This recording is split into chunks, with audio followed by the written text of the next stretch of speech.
Hello बच्चों, let's read this question. So this question says state state and deduce the principle of conservation of momentum. ठीक है, principle of conservation of momentum. ठीक है, linear momentum की बात कर रहे हैं बेसिकली. ठीक है, तो हमें क्या बताना है, इसको यहाँ पर स्टेट करना है और डिड्यूस करना है. ओके, तो देखिए बच्चों, इस क्वेश्चन का की कॉन्सेप्ट आप क्या लिख सकते हैं.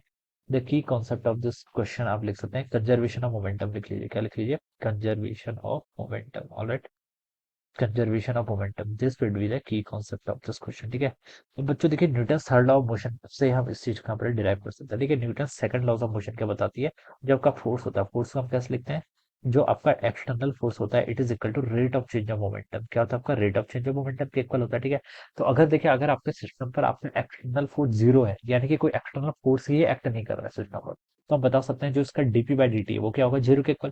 यानी कि जो आपका मोमेंटम है वो क्या रहेगा, कांस्टेंट. डीपी है क्या, डीपी ये तो होता है rate of change of momentum. Momentum का change with respect to time, time के साथ मोमेंटम का चेंज. अगर आपका X F external external force zero के इक्वल है, दैट मींस डीपी, डीपी क्या है, change in momentum. Change in momentum zero होगा. चेंज इन मोमेंटम जीरो, इसका मतलब ये हो गया कि मोमेंटम आपका कांस्टेंट है. जो आपका मोमेंटम रहेगा वो क्या रहेगा, कांस्टेंट रहेगा. ठीक है, तो बच्चों यहाँ से मैं ये एक्सप्लेन कर सकता हूँ कि if the total external force acting on the system is equal to zero, then the momentum of the system will remains conserve. ठीक है, क्या लिख सकता हूँ मैं, देखिए, टोटल एक्सटर्नल फोर्स. देखिए मैथमेटिकली तो मैंने इसको लिख लिया है. ठीक है, और ऐसे क्या लिख सकते हैं, टोटल एक्सटर्नल फोर्स. ठीक है, इफ लिख लेते हैं, चलिए, if total external force acting on a system, if total external force acting on a system is equal to zero. ठीक है, if total force acting on a system is equal to the zero, then the momentum of the system, then the momentum में भी linear momentum होगा. ठीक है, then the momentum of the system, then the momentum of the system remains conserve. क्या लिख सकते हैं, remains conserve लिख लीजिए, या फिर लिख सकते हैं कांस्टेंट. ठीक है, दोनों का एक ही मतलब होता है, मतलब टाइम के रिस्पेक्ट में चेंज नहीं होना बेसिकली. ठीक है,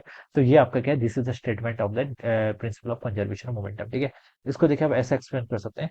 जैसे देखिए, सबसे इजी एग्जांपल ले लेते हैं. आपका जैसे कोई बॉम्ब है, बॉम्ब की अगर एक्सप्लोड करा, बॉम्ब ये था simply, this is a bomb. ठीक है, ठीक है, ये क्या करता है, एक्सप्लोड करता है. ठीक है, तो इनिशियली देखिए आपका रेस्ट पे था, फिर आपका एक्सप्लोड कर जाएगा. तो देखिए, जब ये आपका एक्सप्लोड कर जाएगा तो कुछ पोर्शन इसका ऐसे इस डायरेक्शन मूव करेगा, कुछ पोर्शन मान लीजिए इस डायरेक्शन में ऐसे मूव करेगा. ठीक है, तो ये हम इसको यहाँ पर से क्या बता सकते हैं, ऐसे बता सकते हैं. तो this is the initial initial momentum. देखिए, इनिशियली आपका बॉम्ब क्या था, रेस्ट पे था, तो इनिशियल मोमेंटम कितना था, जीरो के इक्वल. अब देखिए आफ्टर एक्सप्लोजन, ठीक है, ये आपका बिफोर एक्सप्लोजन का सिनेरियो. ठीक है, इसको हटा देते हैं. ठीक है, क्योंकि ये आपका एक्सप्लोड हो गया. और ये क्या आपका इधर वाला जो है, ये आपका आफ्टर यानी कि फाइनल मोमेंटम. ठीक है, तो ये वाला पोर्शन देखिए, ये मान लीजिए इसका टोटल मास क्या था, एम के इक्वल था. इसका मास आपका m1 हो जाएगा, इसका m2 हो जाएगा. ठीक है, मैं नॉन रिलेटिविस्टिक की बात कर रहा था, तो m equal to m1 plus m2 के इक्वल होगा, मास कंजर्व रहेगा. ठीक है, तो बता सकते हैं कि m1 मास आपका इस डायरेक्शन मूव कर रहा है, मान लीजिए कुछ वेलोसिटी v1 से, और ये मास आपका m2 मास इस डायरेक्शन मूव कर रहा है, opposite direction with velocity v2. ठीक है, मोमेंटम आपकी वेक्टर क्वांटिटी. ठीक है, तो कंजर्वेशन ऑफ मोमेंटम से बता सकता हूँ, इनिशियल मोमेंटम कितना था, जीरो.